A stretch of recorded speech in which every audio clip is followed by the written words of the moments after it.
Okay, so I've got a lot to catch up on here. I've got a package that was sent to me by, let's see, this package is sent by Michael, and he would like me to do some paleo pieces, a Beaver Lake, and a St. Louis style Clovis point, I believe, and one other type. Anyway, what I'm going to do is, he sent me this big block of Sonora, I believe this is, with a bullseye in it. Hopefully I'll be able to make the most of this piece. And I'll try making the St. Louis style Clovis out of this. So let me begin by spalling this, well, bifacing this. Let's see what I can do here.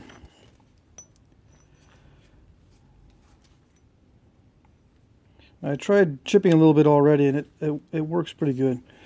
It looks like there isn't any major defects, so that's a good sign. All right. Now there's a big flat spot here, so I have to get rid of that. It's pretty blocky, so I really don't have a strategy for these other than to the alternate flaking. Alternate flaking seems to take care of most of the issues. All right, so let's start here.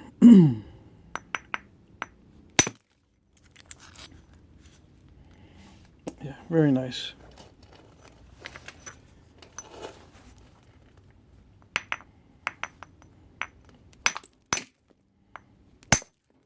I'm just trying to get used to this.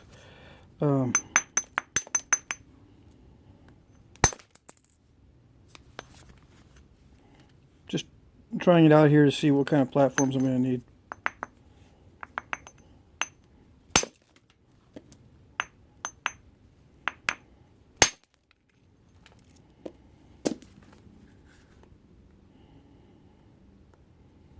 Some issues in here, but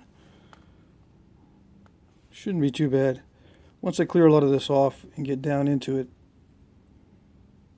should be okay.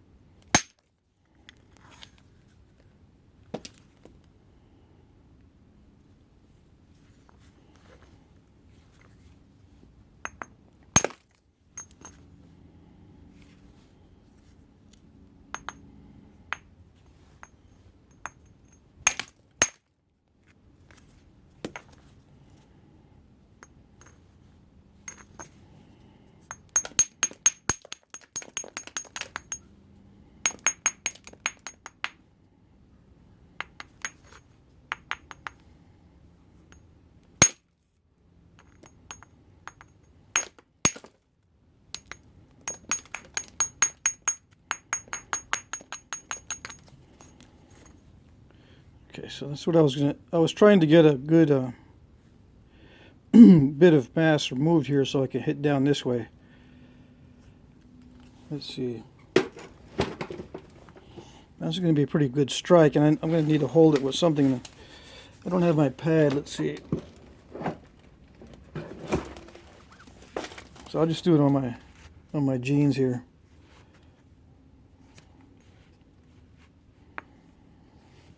Let's see.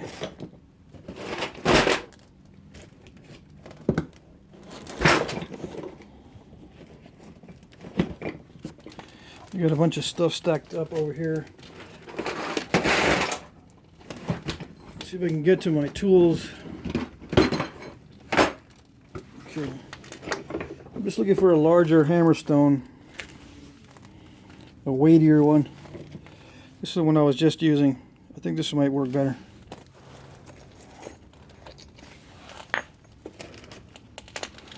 Piece of leather.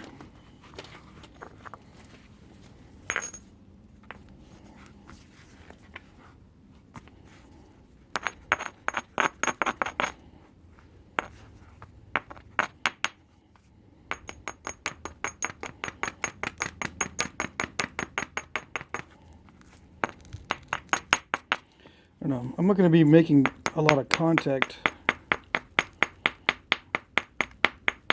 I wish I was, but if I batter this a little bit more, I can probably get that to seat better on there when I do the strike.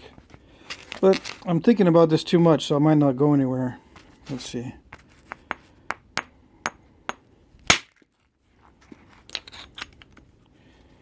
Yeah, that wasn't too bad.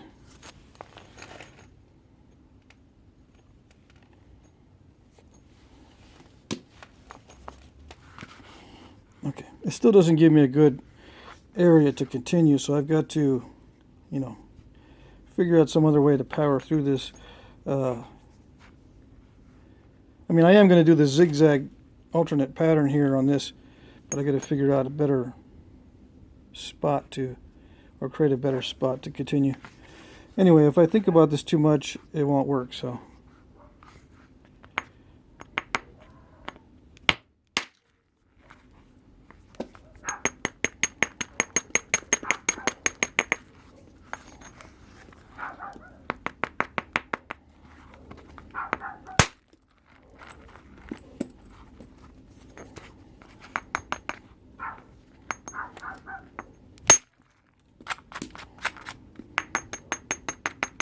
Now that was supposed to go further, but oh well.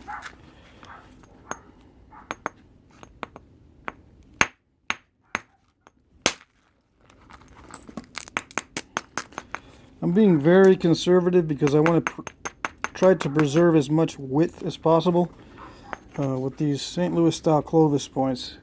They're very large in terms of width. Okay.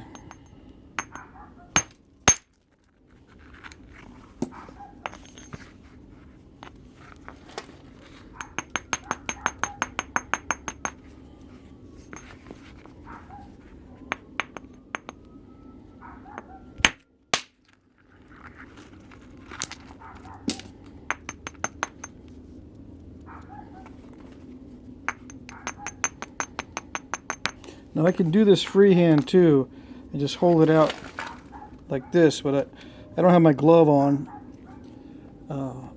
And if I do it that way, the flakes drive into my fingers, so I don't want to risk cutting myself without my glove.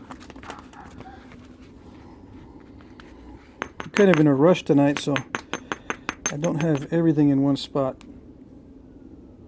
My gloves are in the house. I use them for the remodeling and stuff, so. Alright, let's see.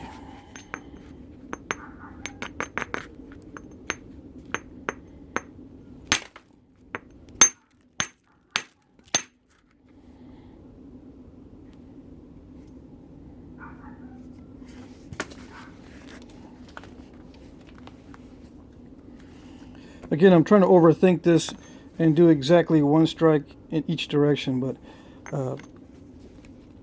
in real life, you just I don't know how you guys do it, but I just randomly do it wherever I see a good area to hit. Right now, I'm trying to do it exactly because I've got some questions, or I've had some questions recently on exactly how I do my technique.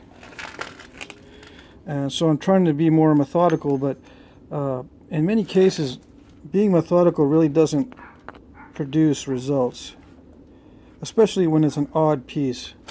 Methodical flint knapping is best done on a very well prepared or very symmetrical workpiece.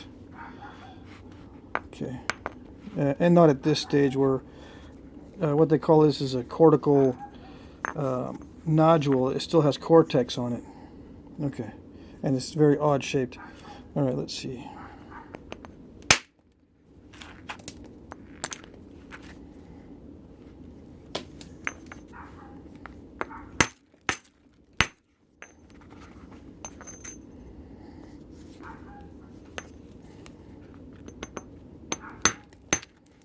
I'm just trying anything right now to get rid of that mass.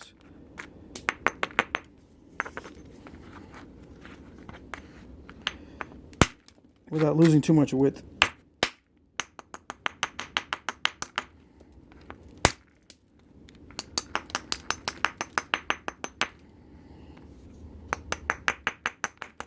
And it flakes very easily, so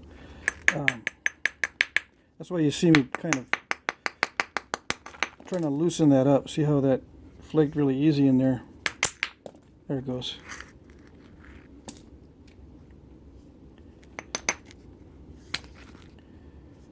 So what I'm trying to do is remove mass from the edge without losing much width, but it's not working as well as I want. Partly because the face of this hammerstone is very wide. If I could get in there with a sharper hammerstone, let's see, maybe this will work here.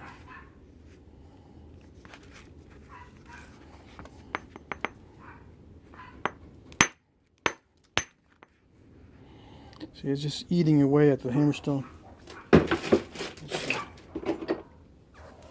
This is quartzite. It's not as soft as the other one. Let's see.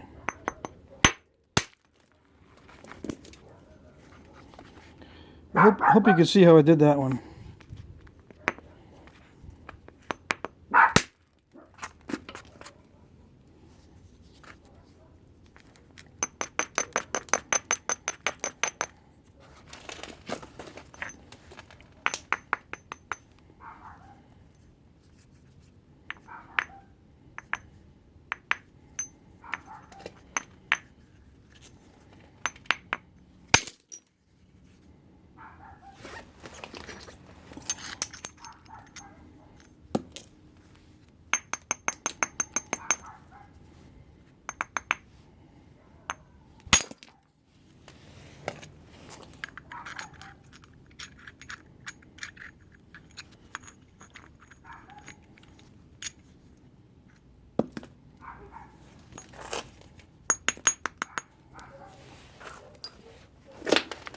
Yeah, see what I mean by the flakes flying into my fingers if I hold it freehand style.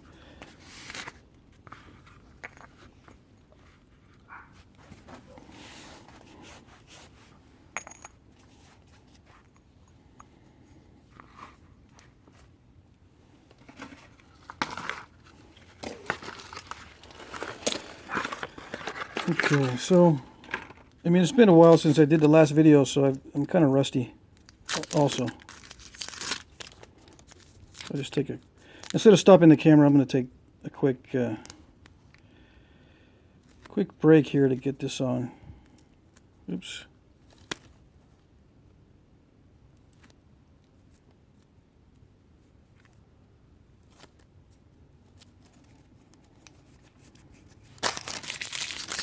Okay. So even though I don't like using this pad, I'm going to have to use it.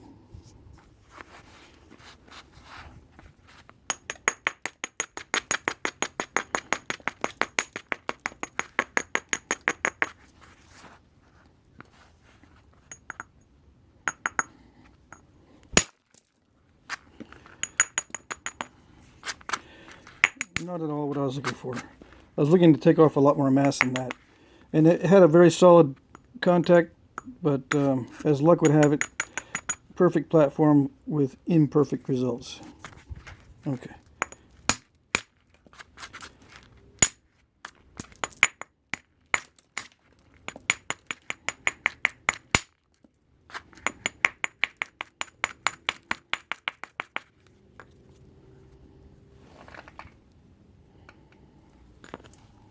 Yeah, I don't know.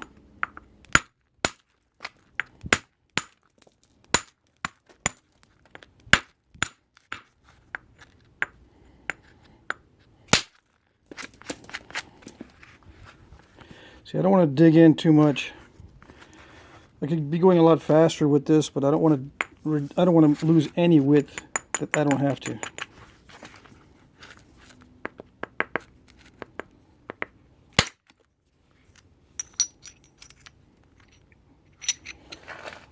Much better.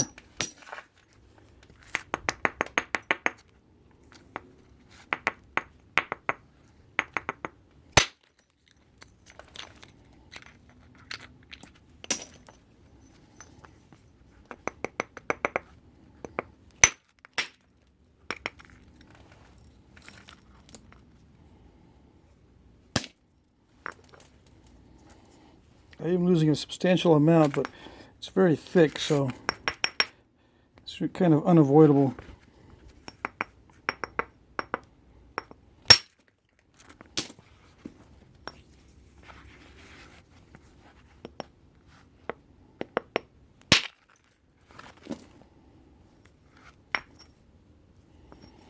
Okay, so I gotta see what I can use here. This looks pretty good. So got to be very careful where I go from here. This is the only large piece I have, so I can't break this one. All right, I can't risk breaking it in half, and I can't risk removing too much width. Now, antler on the tips to get a long flake is risky because it can snap the whole thing. So I don't know. Even though I do want to use an antler to take a large flake here, I'm not going to. Because what it does is it grips it really firmly, the antler does, and it could just, if there's any flaws along the edges, those cracks, or I call flaws, but they're incipient cracks, they expand and go right across if there's a lot of bending going on. If I hit the tip and it bends it, I could snap the whole thing right in half. Whereas a hammerstone won't grab, it won't bend it. It'll shock it, but it won't bend. I don't know if that makes any sense.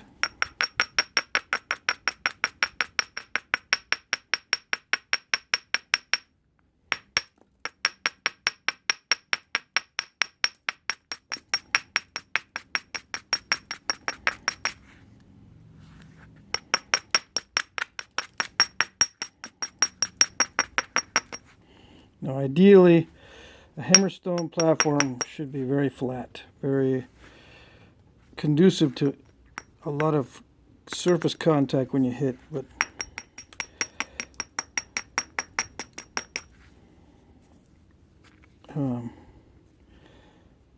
this flakes so easily that just the slightest touch produces flakes in it.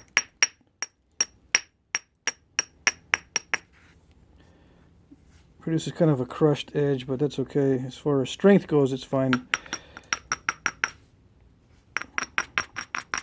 But as far as making a nice, perfect, flat platform, it's not so good.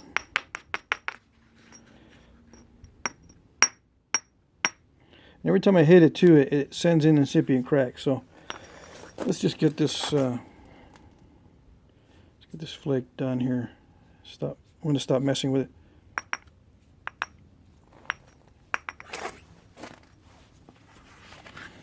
Now, some of you guys hold leather pads like this and hit, but I can't do it that way.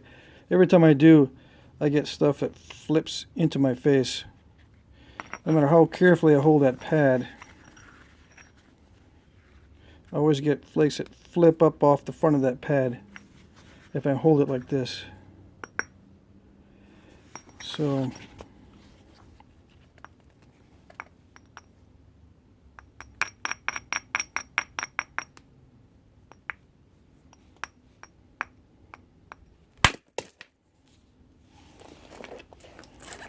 yeah.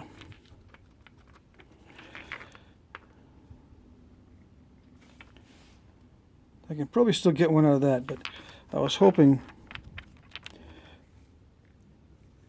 I think what happened was there's some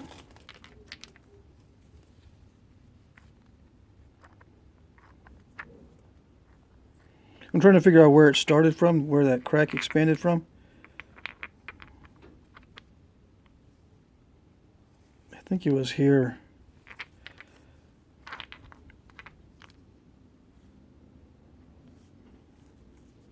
The material looks pretty good. Looks pretty consistent on the inside.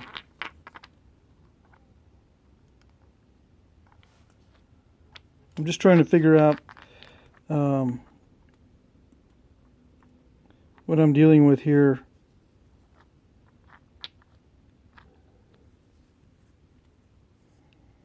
Just how brittle it is. Okay, so let's see.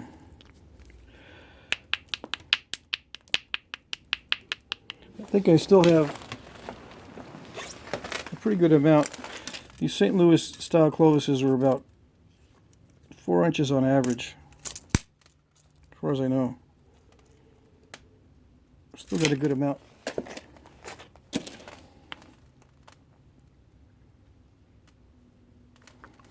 Okay, so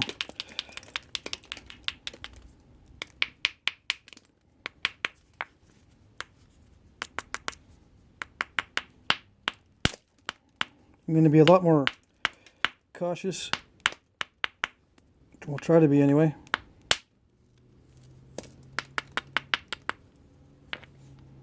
And see if I can't preserve as much of this as I possibly can.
This is a piece of limestone.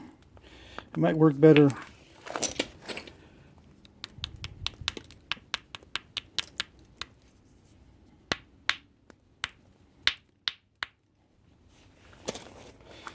No.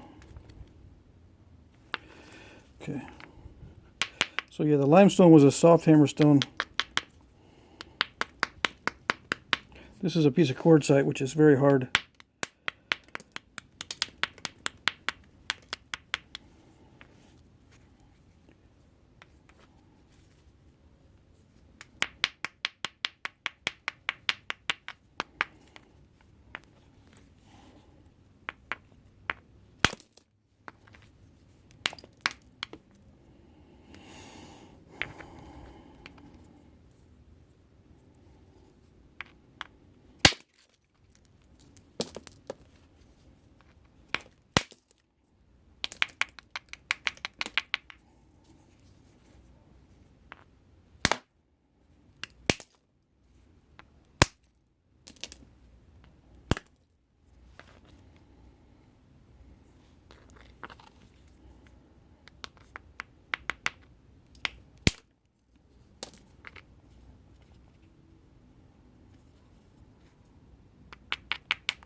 Okay, so I got most of the cortex off, just a little bit there.